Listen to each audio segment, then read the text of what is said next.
மூலிகை மசாலா பொருட்கள், நவதானியங்கள், காஃபி தூள், எண்ணெய் அரைக்கும் இயந்திரங்களை பயன்படுத்தி மாதம் 40,000 ரூபாய் வருமானம் பெற தொடர்புக்கு 9894966652. பொடி தோசா, my choice is பொடி dosa. Masala dosa, it's always my choice. Dosa வகைகளில் ஒவ்வொருவருக்கும் ஒவ்வொரு சாய்ஸ் இருக்கலாம், ஆனால் எல்லா வகை தோசைகளுக்கும் ஒரே சாய்ஸ் இதயம். உங்கள் தொழிற்சாலை மற்றும் நிறுவனத்தின் மின்சார தேவையை வங்கி நிதி உதவியுடன் சொந்தமாக சோலார் பிளான்ட் அமைத்து முழுமையாக நீங்களே பூர்த்தி செய்து கொள்ளலாம். Velan infra project private limited, Chennai. 9842252166. 72,000 நாடி நரம்புகளில் உள்ள கர்மாக்களை களைய அன்னை சகுந்தலா அவர்கள் நடத்தும் ஆன்லைன் முத்திரை வகுப்பில் இணைவோம். தொடர்புக்கு கீழே உள்ள எண்களை அணுகவும் அல்லது வாட்ஸ்அப் குரூப்பில் இணையலாம்.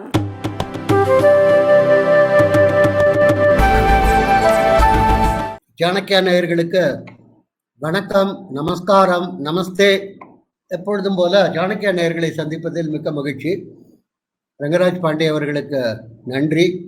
அருண் அவர் தான் எல்லாம் இங்கே டெக்னிக்கல் இன்சார்ஜு, டாபிக் இன்சார்ஜு, எல்லாத்துக்கும்.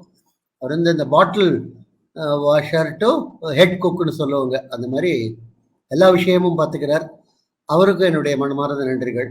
இன்றைக்கு வந்து இந்த லோக்சபா நாடாளுமன்றம்னு சொல்கிறாங்க எல்லாரும்.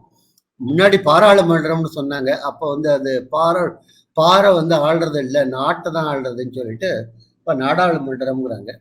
இனியும் இந்த லோக்சபாவோட எலெக்ஷன் பற்றி கொஞ்சம் பேசலாம். முதல்ல சொல்லிட வேண்டிய விஷயம் வந்து, இந்த லோக்சபா போல்ல பாரதிய ஜனதா பார்ட்டிக்கு மகத்தான பின்னடைவு, தோல்வி நிச்சயமாக சொல்லலாம். 272 தாண்ட முடியல அவங்களால தனி கட்சியாக. போன தரம் தனி கட்சியாக தான் ஆண்டிருந்தாங்க. இந்த தடவை வந்து கூட்டணி கட்சியாக ஆளுகிறார்கள். அதனால் இந்த தேர்ட் டைம் என்டிஏங்கிறதெல்லாம் வந்து கொஞ்சம் ஜாஸ்தி. தேர்ட் டைம் என்டிஏ இல்லை, ஃபஸ்ட்டு டைம் இப்போ தான் என்டிஏ கவர்மெண்ட்டே வருது. இதில் திமுக மாதிரி இருக்கிறது அலையன்ஸ் தான் பெஸ்ட்டு. அவங்க எல்லா கட்சியோடைய கூட்டணி வைப்பாங்க. அவங்க கூட்டணி இல்லாத இது போட்டியே போட்டது கிடையாது. 1967 எப்போதுமே கூட்டணி தான். ஆனாலும் அவங்க ஜெயிச்ச உடனே மீதி கூட்டணி கட்சியெல்லாம் சேர்த்துக்க மாட்டாங்க ஆட்சியில். அவங்களுக்கு வேற விதமான சலுகைகள்லாம் தருவாங்க, இதுக்கு கார்பரேஷனுக்கு ஹெட்டாக போடுறது அது இது. பட் நெவர் இந்த கவர்மெண்ட்டு. ஒரு சமயம் கருணாநிதி வந்து மெஜாரிட்டியே இல்லை, அது வந்து ஜெயலலிதா அப்பப்போ மைனாரிட்டி கவர்மெண்ட்டுன்னு கிண்டல் அடிப்போம். அப்போ கூட அவங்க கூட்டணி கட்சியை நுழைய விட மாட்டாங்க. ஸோ அவங்களுக்கு ஒரு கோடு போட்டு அந்த கோட்டுக்கு வெளியில் தான் நிற்கணும் கூட்டணி கட்சிகள். அவங்களுக்கு பணம் தருவாங்க. போன தரம் வந்து செய்தியெல்லாம் வந்தது, சிபிஎம்க்கு 10 கோடி, சிபிஐக்கு 15 கோடிலாம் கொடுத்தாங்கன்னு. அது மாதிரி உண்டு. அது தவிர இந்த கார்பரேஷன் அந்த கார்பரேஷன் அதுக்கெல்லாம் ஹெட்டாக போடுறதுக்கு சான்ஸ் இருக்கு. ஆனால் கூட்டணியில் சேர்த்துக்க மாட்டாங்க. அது அப்படியே இருக்கட்டும். இப்போ முதல்ல கூட்டணி ஆட்சி மோடி தலைமையில் நடக்கிறது. அதுக்கு முன்னாடி ரொம்ப நாள் முன்னாடி நிறைய பேருக்கு உங்களுக்கு மறந்து போயிருக்கோம், நிறைய பேர் பிறந்து கூட இருக்க மாட்டீங்க. 90s வந்து நிறைய கூட்டணியெல்லாம் வந்தது மாற்றி. அப்போ வந்து வாஜ்பாய், அத்வானி இருந்தாங்க. அவங்களுக்கு வந்து கூட்டணி கட்சிகளை எப்படி அரவணைச்சுன்னு போகணும்னு தெரியும். மோடிக்கு அவ்வளவா தெரியாது. அவர் வந்து நான் பண்ணுறது தான் கரெக்டுங்கிற மாதிரி தான், ஒரு பிரசிடென்ஷியல் ஃபார்ம் ஆஃப் கவர்மெண்ட் தான் அவரோடது. அவரது வந்து இந்த மாதிரி எல்லாரையும் கூட்டாக அழிச்சுன்னு போகிறதெல்லாம் ஒன்றும் அது பிரபலம் கிடையாது. பொறுத்திருந்து பார்க்கணும் இப்போ என்ன பண்ணுறோம். முதல்ல வந்து 272 வரலன்னு ஒன்னே நியாயமாக என்ன பண்ணியிருக்கணும், நத்தா வந்து ராஜினாமா பண்ணியிருக்கணும். நான் வந்து கட்சிக்கு தலைமை, என்னுடைய தலைமையில் தான் இந்த கட்சி, அதை ஏற்றுக்கிறாங்களா இல்லையாங்கிறது வேறு விஷயம். உடனே பண்ணியிருக்கணும். அது பண்ணலை. அதுக்கப்புறம் இப்போ என்ன போகிறதுன்னு தெரில. சில பேர் சிவராஜ் சிங் சௌஹான் வந்து வராரு மத்திய பிரதேசத்துலேருந்து, அவரை வந்து நத்தாவோட இடத்துல போட்டுற போகிறாங்கன்னு சொல்கிறாங்க. பொறுத்திருந்து பார்ப்போம். ஏன்னா சௌஹான் வந்து ரொம்ப எக்ஸ்பீரியன்ஸ்ட் ஆள். 4-5 டைம் வந்து சீஃப் மினிஸ்டராக இருந்திருக்காரு. நல்ல மத்திய பிரதேசத்தில் நல்ல லெவலில் பார்ட்டியை ஜெயிக்க வச்சிருக்காரு, எல்லாம் பண்ணியிருக்காரு. இனியும் அதை வந்து தனியாக பார்க்கணும். ரெண்டாவது வந்து இந்த கூட்டணிக்கு வந்து முக்கியமாக ஆதரவு தரது இப்போ சத்திக்கு வந்து சந்திரபாபு நாயுடுவும் ஒரு நிதிஷ்குமாரும். 2 N for Naidu, N for Nitish Kumar. இந்த 2 பேருமே ஒரு மண் குதிரை மாதிரி தான். இவங்களை நம்பி வந்து பெரிய பெரிய ஆற்றெல்லாம் கடக்க முடியாது. சந்திரபாபு நாயுடு அந்த காலத்தில் வாஜ்பாய் டயத்திலேயே கூட்டணியில் இருந்தார். அவர் தான் கோஆர்டினேட்டர் கூட அந்த காலத்தில். அந்த யுனைடெட் இது பேர் என்ன, இந்த என்டிஏக்கு இது கன்வீனராக இருந்தார் யார், சந்திரபாபு நாயுடு. அதுக்கப்புறம் என்னமோ அதை விட்டு போயிட்டாரு. அப்புறம் ரொம்ப நாளைக்கு வந்து திட்டின்ல இருந்தார் ஆந்திர பிரதேசத்தில். அப்புறம் இப்போ திருப்பி வந்து ஆந்திராவில் வந்து அசம்பிளி எலெக்ஷனுக்கும் பார்லிமெண்ட் எலெக்ஷனுக்கும் ஜனசேனாவோட சேர்ந்து கூட்டணியில் அவர் என்டிஏ கூட்டணியில் தான் வந்து கண்டெஸ்ட் பண்ணார் எங்கள் ஆந்திராவில். ஆனால் திருப்பி திருப்பி வந்து நாங்கள் என்டிஏ கூட்டணியில் இருக்கோம், லெட்டர் தரோம், அது இதுன்னு சொல்கிறாரு. அவர் கொஞ்சம் வந்து ஒரு என்ன சொல்கிறது, இங்கிலீஷில் சொல்லுவோம் டைசி மேன். அவர் அவ்வளோவா எந்த பக்கம் சாய்வார் எந்த பக்கம் போவார் ஒன்றுமே தெரியாது. அதனால் அதை கவனிக்கணும். இந்த நிதிஷ்குமார்ங்கிறார், அதை விட அவர் ஒரு 3-4 தரம் எத்தனை தரமோ இந்த எலிசபெத் டெய்லர் அந்த காலத்தில் சொல்லுவாங்க, டப்பு டப்புன்னு ஹஸ்பண்டை மாற்றிடுவான்னு. திங்கட்கிழமை ஒரு கணவர், வெள்ளிக்கிழமை ஒரு கணவர்னு அது ஜோக்கா சொல்லுவாங்க. அந்த மாதிரி இந்த நிதிஷ்குமார் வந்து பல தடவை இந்த என்டிஏல இருந்திருக்காரு, அங்கே இருந்து போயிருக்காரு. நான் கம்யூனல் இல்லை, நான் வந்து செக்குலரும் பேர் யாரோட லாலு யாதவோட உட்காந்து. அப்புறம் திடீர்னு இல்லை எனக்கு stability is important, country is important பேர். அது என்னன்னு தெரியல. அது அவரை பற்றி என்ன சொல்லுவாங்கன்னா, பட்னாவில் பிளேன் ஏறுற போது அவர் ஒரு கட்சியில் இருப்பார், டெல்லியில் பிளேனை விட்டு இறங்கினோன்னா எந்த கூட்டணியில் அவர் இருக்காருன்னு தெரியாது, கேட்டுக்கணும். அவர் அந்த மாதிரி ஆடு. ஆனால் இப்போ கடைசியில் ஏதோ ஒரு மீட்டிங்கில் ஏதோ சொல்லியிருக்காரு, நான் வந்து இனிமேல் போக மாட்டேன், இனிமேல் இங்கே தான் இருப்பேன் அப்படின்னு. தெரியல. அது தவிர வந்து அவருக்கு கொஞ்சம் சில பேர் சொல்கிறாங்க அவர் வந்து டிமென்ஷியான்னு கொஞ்சம் மறதி நோய் வந்திருக்குன்னு சொல்லிட்டு. அவர் வந்து ஃபார் இன்ஸ்டன்ட்டு ரொம்ப வருஷத்துக்கு நரேந்திர மோடி தான் பீகாருக்கு சீஃப் மினிஸ்டராக இருக்கணும்னு சொன்னார். என்ன ஒரு கூட்டத்தில் எதுக்கு சொன்னார் மறந்து போய் சொன்னாரோ என்னமோ. ஆனாலும் அவரையும் வச்சுட்டு இந்த 2 பேரையும் கூட்டணியாக வச்சுட்டு இந்த கவர்மெண்ட்டு இப்போ ஆரம்பிக்க போகிறாங்க. அதில் வந்து நிறையா பேச்செல்லாம் இருக்குது, அது கேட்போம் இது கேட்போம்னு. என்னென்ன மந்திரிகள் கொடுக்குறாங்க, ஸ்பீக்கர் போஸ்ட் ஒன்றுங்கிறாராம் சந்திரபாபு நாயுடு. அது மாதிரி செய்தியெல்லாம் வருது. அது என்ன அளவுக்கு நம்ப முடியும் என்ன அளவுக்கு நம்ப முடியாதுன்னு தெரில. Defence, finance, home minister, external affairs, இது 4ம் பிஜேபி வச்சுட்டா நல்லது. பிஜேபி 240 இருக்குது, அது சும்மா இல்லை. சந்திரபாபு நாயுடுக்கு ஒரு 15-16, அந்த நிதிஷ் டேக்கு ஒரு 8, நிதிஷ்குமாருக்கு ஒரு 8-10. ஸோ அதனால் பெரிய ஒன்றும் இது இல்லை. அதில் ஒரு வேடிக்கை என்னன்னா, பீகாரில் லாலு யாதவோட பையன் தேஜஸ்வி யாதவ்னு அவன் வந்து ஏதோ 8ஆம் கிளாஸ் ஃபெயிலு, 9ஆம் கிளாஸ் பாஸ்ன்னு சொல்கிறாங்க, என்னன்னு தெரில. அவன் வந்து என்ன சொல்கிறான்னு, அவன் 4 எம்பி தான் வச்சுருக்கான், நம்பர் 4 மொத்தத்தில் ஜெயிச்சது அவங்க. அந்த 4 எம்பியை வச்சுட்டு அவன் என்ன சொல்கிறான்னா, இந்திய அலையன்ஸ் கூட ட்ரை பண்ணோம் கவர்மெண்ட் ஃபார்ம் பண்ணுறதுக்கு. நல்ல ஒன்று இருக்குது, தைரியம் இருக்குது, எது இருந்தாலும் இல்லாட்டாலும் தைரியம் நிறைய இருக்குது. அது தவிர இப்போ வந்து ராகுல் காந்தி கொஞ்சம் அப் ஸ்விங்கில் இருக்கார். எத்தனையோ வருஷம் எத்தனையோ தரம் 49 தரம் அவரை வந்து லான்ச் பண்ணியாச்சு. நம்ம அந்த காலத்தில் தும்பா ராக்கெட்ஸ்ன்னு சொல்லுவோம், அவங்க அந்த மாதிரி நிறைய தடவை லான்ச் பண்ணி எக்ஸ்பீரியன்ஸ் வந்திருக்கு. இது 50வது தரம், அதில் 99 சீட்டு வாங்கியிருக்காரு. அவரும் கொஞ்சம் பிரமாதமாக இப்போ எல்லாம் சொல்கிறாரு. அதில் என்ன வேடிக்கை என்னென்ன, இந்த காங்கிரஸ்காரங்க இந்த கர்நாடகா யூபிலாம் பிரிண்டட் ஃபார்மை வந்து டிஸ்ட்ரிபியூட் பண்ணியிருக்காங்க. இந்த லேடிஸ் இந்த ஃபார்மை வந்து ஃபில்அப் பண்ணி கொடுத்தா தேர்தலில் நாங்கள் கவர்மெண்ட் அமைச்சா, அது வந்து பெருசாக சொல்லலை, பட் கொடுத்தா ஆளுக்கு 8500 ரூபா மாதத்துக்கு, அதாவது வருஷத்துக்கு 1 லட்சம் ரூபா எல்லா லேடிஸ்க்கும் கிடைக்குன்னு சொல்லி கொடுத்துருக்காங்க.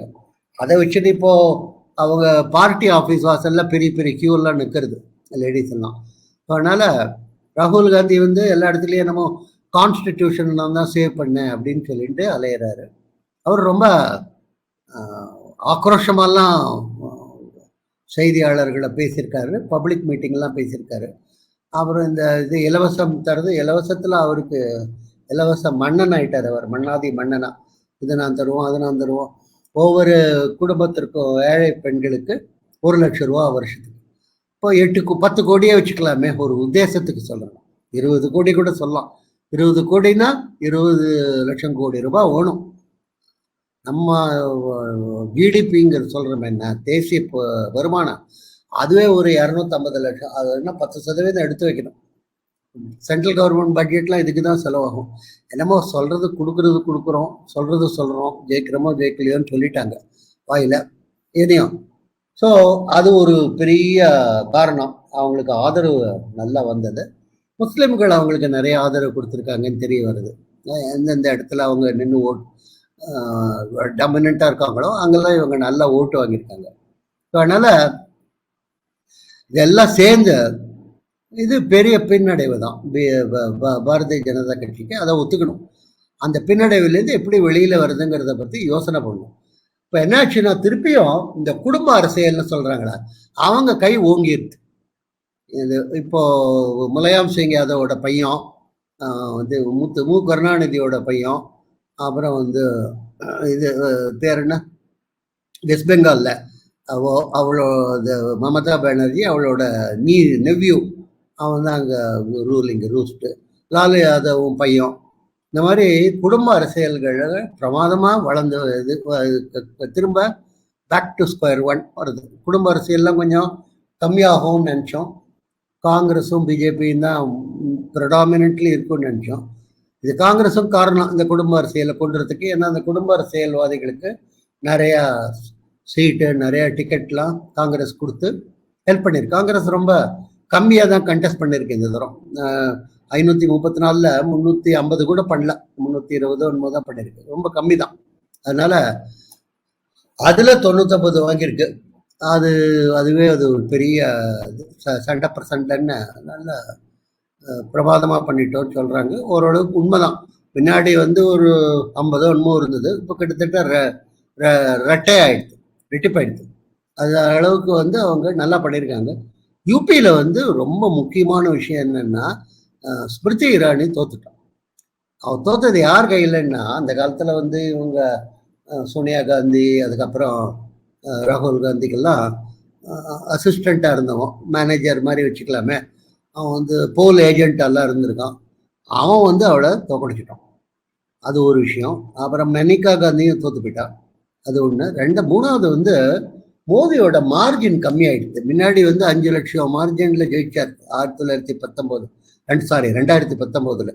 இப்போ வந்து அவரோட மார்ஜின் வந்து ஒரு 1.25 லட்சமாக தான் ஆயிருக்கு. அதனால் இதெல்லாம் வந்து ஒத்துக்கணும். நல்ல பெரிய பின்னடைவு ஆயிருக்கு இந்த மாதிரி இடத்துல. முன்னாடி வந்து 70 கிட்டத்தட்ட 70 சீட்டு வச்சுருந்தாங்க யார், பிஜேபி. அப்புறம் 62 சீட்டாச்சு. ஆனால் இப்போ வந்து ரொம்ப கம்மியாயிடுது.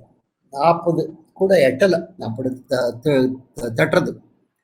அதையும் கொஞ்சம் சீரியஸாக அவங்க பார்க்கணும். மூணாவது வந்து இந்த ராஜஸ்தானில் போன தடவை ஸ்வீப் பண்ணாங்க, ஃபுல்லாக எடுத்துட்டாங்க. இந்த தடவை முடியல. இந்த தடவை வந்து ஒரு 10 சீட்டு இது மீதி காங்கிரஸுக்கு போயிடுது. அதையே ஆச்சு. மத்திய பிரதேசம், குஜராத்து பழைய பிரகாரம் தான் இருக்கு. அது ஒன்றும் பிரச்சனை வரல. அங்கே உத்தரப்பிரதேசம், ராஜஸ்தான் பிரச்சனை. மொத்தம் நம்ம ஊரில் வந்து எப்போதுமே 5 ஸ்டேட்டு தான் முக்கியம்னு சொல்லுவாங்க. West Bengal, UP, Maharashtra, Bihar. 4ஆச்சா? தமிழ்நாடு 5. இந்த 5 ஸ்டேட்டையும் பார்த்தீங்கன்னா பீகார் தவிர மீதி எல்லாத்துலேயும் பாஜக ரொம்ப கஷ்டப்பட்டுருக்காங்க. இது எல்லா ஸ்டேட்லேயும். யூபியில் நினச்சது வரல, தமிழ்நாட்டில் 0. அப்புறம் வந்து மகாராஷ்டிராலையும் ரொம்ப அடிபட்டு போயிடுது இந்த அலையன்ஸ் குரூப்போட சேர்ந்து. இவங்க இந்த சரத்பவார், அப்புறம் அந்த உத்தவ் தாக்கரே குரூப்பு நல்லா பண்ணியிருக்கு. அப்புறம் இதுலேயும் போயிடுது, யூபியில் போயிடுது. வெஸ்ட் பெங்காலில் கேட்கவே வேணும். வெஸ்ட் பெங்காலில் ரொம்ப வரும்னு சொன்னாங்க. கடைசியில் நல்லா அடிபட்டு அங்கேயும் மமதா வந்து இவங்களுக்கு நல்ல 10-12 தான் ஜெயிச்சிருக்காங்க. அதனால் ஒரே ஸ்டேட்டு பீகார் வந்து ஓரளவுக்கு ஹெல்ப் பண்ணியிருக்கு. அதுவும் நிதிஷ்னால ஹெல்ப் பண்ணியிருக்கு. இது ஒரு வேடிக்கை என்னென்னா, அவர் வந்து பிஜேபியோட சேர்ந்து அது மூலம் அனுகூலம் வருதா, இல்லை அவர்னால பிஜேபிக்கு அனுகூலம் வந்ததான்னு இப்போ ஆராய்ச்சி பண்ண வேண்டி வந்துடுது. அந்த ஒரு ஸ்டேட்டில் தான் ஓரளவுக்கு பண்ணியிருக்காங்க. ஒரிசாவில் ரொம்ப நல்லா பண்ணியிருக்காங்க. இந்த மாதிரி ஒரிசாவில் நல்லா பண்ணியிருக்கிறது. அப்புறம் இந்த குட்டி இந்த சத்தீஸ்கர், அப்புறம் இந்த ஹிமாச்சல் பிரதேஷ், உத்தரகாண்ட், இது மாதிரி இடத்துல இருந்தெல்லாம் வருது. இந்த பெரிய ஸ்டேட்டு 5 ஸ்டேட்டில் 4 ஸ்டேட்டில் கூட்டுன்னு போயிடுது. இது ரொம்ப முக்கியமான விஷயம். இதை பற்றி ரொம்ப ஆராய்ச்சி பண்ணலாம் பிஜேபி. அப்புறம் இன்னொரு விஷயம் என்னென்னா, கடைசியில் வேண்டாத விஷயம், இந்த இவர் இருக்கார், இந்த நத்தாங்கிறவர் வந்து ஏதோ ஒரு பேட்டியில் வந்து வேண்டாதமா, இப்போ தேர்தலுக்கு முன்னாடி எங்களுக்கு ஆர்எஸ்எஸ் வந்து அவ்வளோ முக்கியம் இல்லை, நாங்கள் ஆர்எஸ்எஸோட ரொம்ப பெரிய கட்சி, அதனால் அதை வச்சு நாங்கள் இது என்னமோ சொல்லுவேன், அந்த மாதிரி வேண்டாத இது வெளியில் போகிற உடனே வந்து இதுக்குள்ள வேஷ்டிக்குள்ளே போட்ட மாதிரி சொல்லியிருக்கவே வேண்டாம். ஏன்னா ஆர்எஸ்எஸ் வந்து நம்பர் வைஸ் பிஜேபியோட கேடர்ஸோட கம்மியாக இருக்கலாம், ஆனால் அவங்க ரொம்ப dedicated people. They rule from the heart, they work like anybody's business. They don't அது எதுவும் அதுக்கு பிரதி உபகாரமே எதிர்பார்க்காத வேலை பார்க்குற ஒரே குரூப் ஆர்எஸ்எஸ் குரூப் தான். அத்தனை பண்ணுறாங்க. அதை வந்து அனாவசியமாக இவர் வந்து கடைசி நிமிஷத்தில் சொல்லியிருக்க வேண்டாம். அதனால நிறைய பேர் டிஸ்பிரிட்டட் ஆகிருப்பாங்க. வேறு என்ன இந்த மாதிரி பிஜேபி என்ன இந்த மாதிரி பேசுறதுன்னு சொல்லிட்டு. பிஜேபிங்கிறது ஒரு அரசியல் கட்சி, அதில் நிறையா பேர் இருக்கா. அதில் இருக்கிறவங்களோட டெடிக்கேஷன் அண்ட் இது வந்து என்ன கேட்டிங்கன்னா 50-60% தான் இருக்கும் இந்த ஆர்எஸ்எஸ் பீப்புளோட டெடிக்கேஷன். அவங்களோடது ரொம்ப முக்கியமானது. ஸோ அதனால் அவங்களும் எத்தனை பேர் கடைசி நிமிஷத்தில் இந்த மாதிரி வாயை பற்றின்னு இருந்தாங்க, அதை பற்றி ஆராய்ச்சி பண்ணணும். ஸோ இப்போ வந்து பெரிய கேள்வி, பல கேள்விகள். ஃபார் இன்ஸ்டன்ட், இந்த தேர்தலுக்கு முன்னாடி எல்லா கூட்டத்திலையும் மோடி அமித்ஷாவும் வெரி கிளியர்லி முஸ்லீம்களுக்கு வந்து ரிலிஜியன் மூலம் ரிசர்வேஷன் கொடுக்கற கூடாது சொன்னாங்க. அது கரெக்டு தான் என்ன கேட்டிங்கன்னா. ஏன்னா 1930 இது ஆரம்பித்த விஷயம். இது ஜின்னா டயத்துலேருந்து ஆன் ரிலிஜியஸ் பேசிஸ் ரிசர்வேஷன் கொடுக்கறது அதுலேருந்து வந்தது. அப்புறம் Aligarh Muslim university various thing history, அப்புறம் அதை வச்சுட்டு தனி தேர்தல், தனி கான்ஸ்டிடுவன்சி அதெல்லாம் வந்தது. அப்புறம் தனி நாடே ஆயிடுச்சு பாகிஸ்தான். அதனால் ரிலிஜியனை பேஸ் வச்சுட்டு ஒரு ஐடென்டிட்டி கிரியேட் பண்ணக்கூடாது அப்படிங்கிறது கரெக்டான விஷயம்.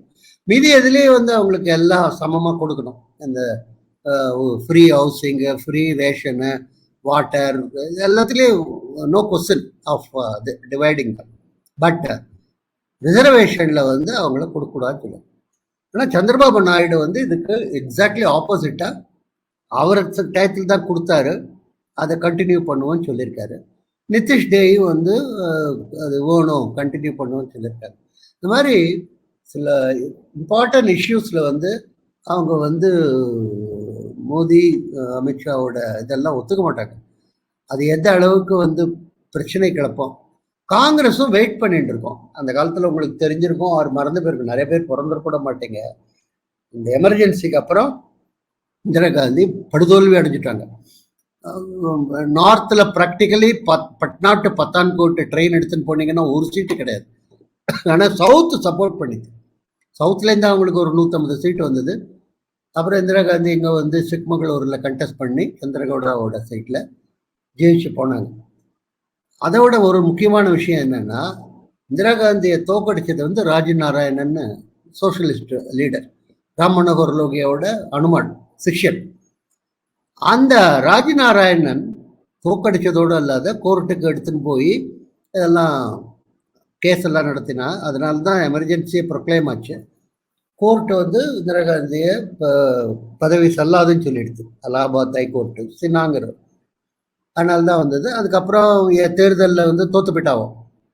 அந்த ராஜி நாராயணன் சில மாதங்களுக்கு கழிச்சு சஞ்சய் காந்தி தொடர்பில் அவனை ஊக்கம் பண்ணி அவன் வந்து மொரார்ஜி தேசாய் அரசாங்கத்தை கவுத்துட்டான். சரண் சிங்கிட்ட சொல்லி நீ தான் அடுத்த பிரைம் மினிஸ்டர். சரண் சிங்கு ஹோம் மினிஸ்டர். அவர் தான் இந்திரா காந்தி அரெஸ்டே பண்ணது அந்த காலத்தில். அது ஒரு பெரிய பிரச்சனை ஆயிடுச்சு. இனியோ அந்த சரண் சிங்கை வச்சு மொரார்ஜி கவர்மெண்ட்டை கவுத்து சரண் சிங்கை பிரைம் மினிஸ்டர் ஆக்கியாச்சு. அவர் கொஞ்சம் மாதம் அவர் வந்து பார்லிமெண்ட்டை ஃபேஸ் பண்ணவே இல்லை. அவருக்கு தெரியும் அவர்கிட்ட மெஜாரிட்டி இல்லைன்னு சொல்லிட்டு. காங்கிரஸும் அவருக்கு இந்த கவர்மெண்ட்டை கவுக்கிற வரைக்கும் அவருக்கு சப்போர்ட் பண்ணிட்டு, கவர்மெண்ட்டை கவுத்த உடனே அது காங்கிரஸ் அவரை கை கழுவி விட்டுருது. அவர் வந்து பிரைம் மினிஸ்டராக வேடிக்கை. அது prime minister who never faced parliament. அப்புறம் இன்னொன்று அவரை பற்றி ஒரு வேடிக்கை என்னென்னா, அவர் வந்து நர்மதா நதிக்கு இந்த பக்கம் வந்ததே இல்லை. சவுத் இந்தியாவை அவர் பார்த்ததே கிடையாது. அந்த மாதிரி ஒரு பிரைம் மினிஸ்டர் கொஞ்ச நாளைக்கு ஓடித்து. அதுக்கப்புறம் அதுவும் கவுந்து பெடுத்து வச்சுக்கோங்க. அதுக்கப்புறம் தேர்தல் வந்தது, இந்திரா காந்தி திருப்பி வந்துட்டான் பவருக்கு. எதுக்கு நான் சொல்ல வரேன்னா, காங்கிரஸ் வில் பி அப்சர்விங் யார் யாரெல்லாம் வல்னரபிள் பீப்புள், யாரை இழுத்து விடலாம், யாரை சொல்லலாம். சந்திரபாபு நாயுடு வந்து நீ பிரைம் மினிஸ்டராக இருக்கலாம் கொஞ்ச நாளைக்குன்னு சொன்னால் அவருக்கு எல்லாருக்கும் ஆசையா? யாருக்கு தான் ஆசை இல்லை பிரைம் மினிஸ்டர் சேரில் உட்கார்றது? அவர் நிதிஷ்குமார்கிட்ட கூட சொல்லலாம். எதுக்கு சொல்ல வரேன்னா, இது ரொம்ப இது என்ன சொல்றது, இது ஈக்குலிபிரியம் சரியா வராது. இது சர்வத்திர சமமான நிலையிலேயே இல்லை இது.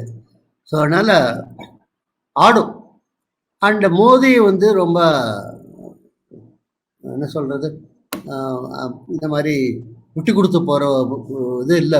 அவர் வந்து ரொம்ப என்ன ஆகும்னா, எனக்கு கேட்டிங்கன்னா, ஒரு வருஷத்துக்குள்ள நிறைய பிரச்சனைகள் கிளம்பும். And Modi will become more and more autocratic. அதாவது ஆட்டோக்ராட்டிக்னா என்ன, இதை பண்ணிதான் ஆகணும், இதை சொல்லிதான் ஆகணும், இதை நடத்தி தான் ஆகணும்னு அவர் கிளம்பிடுவார். அதனால் 25 டிசம்பருக்கு என்ன கேட்டிங்கன்னா, இன்னொரு தேர்தல் வரத்துக்கு சான்சஸ் ஆர் வெரி ஹை.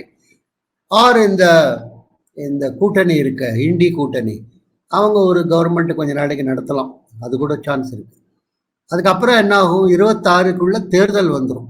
அதனால இது வந்து ஒரு சமமான நிலையில 5 வருஷம் ஓடும் நிற்கல, given the configuration of things and given Modi's character. It's nothing to complain about. அவர் வந்து is not a man who compromise. இந்த சில விஷயம்ல கோர் இஷ்யூஸ்ல he will never compromise. அதை வெயிட் பண்ணி பார்க்கணும். பொருளாதார ரீதியில் என்ன மாதிரி மாறுதல்கள்லாம் கொண்டு வரதுக்கு அவர் முயற்சி செய்கிறார். அதை வந்து எகைன் இவங்க என்ன அளவுக்கு எதிர்க்கிறாங்க. அப்புறம் அவர் கட்சிக்குள்ளேயே வந்து ஒரு பூசலை கிளப்பி விட முடியுமான்னு பார்ப்பாங்க. ஸோ அதெல்லாம் இருக்குது. காங்கிரஸ் வந்து பாஸ் மாஸ்டர். இதில் இன்னொரு கட்சியில் வந்து அவங்கள வந்து விளையாடுறது அவருக்கு ரொம்ப சரித்திர ரீதியாக பார்த்தீங்கன்னா அவங்க ரொம்ப அதில் முக்கியமான பங்கு வகிச்சிருக்காங்க. நம்ம என்ன பண்ணணும்னா, இப்போ பார்க்கணும் எந்த அளவுக்கு இது ஓடுறதுன்னு. தமிழ்நாட்டை பொறுத்த வரைக்கும் இது நிச்சயமாக பின்னடைவு. ஏன்னா 4 சீட்டு நாங்கள், 3 சீட்டு நாங்கள், 2 சீட்டு நாங்கள், கடைசியில் 1 சீட்டு கூட வரல. அப்புறம் 20% வந்து 20% வாங்கிடுவேன்னு சொன்னாங்க. ஓட்டு வாங்கலை. 10, 11, 12 இருக்கு. அதனால் 2 பக்கத்துலேயும் பர்சன்டேஜ் ஓட்டு அண்ட் 1 சீட்டாவது வரும்னு நான் நினச்சேன். கோயம்புத்தூர் அட்லீஸ்ட் ஒன்று வந்துடும் அப்படின்னு நினச்சேன். அதுவும் வரல. அதனால் 0 சீட்டு தமிழ்நாட்டை பொறுத்த வரைக்கும் அது பின்னடைவு நிச்சயமாக. அதை என்ன அளவுக்கு பில்டு பண்ணுறாங்க, என்ன அளவுக்கு கொண்டு வர போகிறாங்கங்கிறது வெயிட் பண்ணி தான் பார்க்கணும். அதுக்குள்ள சில பேர் அண்ணாமலை மாற்றணும், அது ஒன்றும் பிரயோஜனம் இல்லை. அவர்னால தான் இந்த அளவுக்காவது வந்திருக்கு இன்னைக்கு. அப்புறம் இந்த எடப்பாடியோட விஷயமும் ரொம்ப முக்கியம். ஏன்னா நிறைய இடத்துல வந்து அவங்க 3வது இடத்துல இருக்காங்க, நிறைய இடத்துல டெபாசிட்டும் போயிருக்கு. அதனால் அந்த கட்சி எந்த அளவுக்கு சர்வே பண்ண போகிறது, எந்த அளவுக்கு நிற்க போகிறதுங்கிறது பார்க்கணும். இந்த கூட்டணிங்கிறது எல்லாம் திருப்பி வரத்துக்கு சான்ஸே இல்லை. ஏன்னா அவங்க கட்சியில் இந்த ஜெயக்குமார், முனுசாமி அவங்கெல்லாம், இந்த செல்லூர் ராஜு எல்லாம் ரொம்ப மண்ணை தூக்கி வாரி போட்டாங்க. அதனால் அதை திருப்பியும் வந்து அது உடஞ்ச கிளாஸ், அது ஈஸி இல்லை அதை திருப்பியும் வந்து ஒட்ட வைக்கிறது. அது கூட்டணியில் முடியுங்கிறாங்க. ஆனால் இந்த அளவுக்கு போனதுக்கு அப்புறம் திருப்பியும் முடியுமான்னு தெரில. இன்னைக்கு நிறைய பேர் ஏடிஎம்கேலேருந்து என்ன கேட்டிங்கன்னா, அவங்க டிஎம்கேவோட அது அலைன் பண்ணால் பெட்டர்னு தோணும் அப்படின்னு வச்சுருப்பாங்க. அதனால் அதையும் வந்து பொறுத்திருந்து பார்க்கணும். மொத்தத்தில் ரொம்ப இன்ட்ரெஸ்டிங் டைம்ஸ் அப்படின்னு சைனீஸ் என்ன சொல்லுவாங்கன்னா, சேலஞ்சிங் டைம்ஸ், அதான் இன்ட்ரெஸ்டிங் டைம்ஸ். அதனால் ரொம்ப கூர்ந்து பார்க்கணும் அது என்ன அளவுக்கு வளரும், எந்த அளவுக்கு போகும் அப்படின்னு சொல்லிட்டு நம்ம பொறுத்திருந்து பார்ப்போம். அடுத்த பேச்சு இதே விஷயத்தை வச்சு பண்ணலாம் ஒரு 2 வாரம் கழிச்சு. அதுக்குள்ள நிலைமையெல்லாம் ஓரளவுக்கு தெளிவாயிடும். யார் யாருக்கு எந்தெந்த மந்திரி சபை, யார் யாருக்கு எந்தெந்த இது பார்க்கலாம். பொறுத்திருந்து பார்ப்போம். காமராஜர் பாஷையில் ஆகட்டும் பார்க்கலாம். ஓகே, ரொம்ப நன்றி.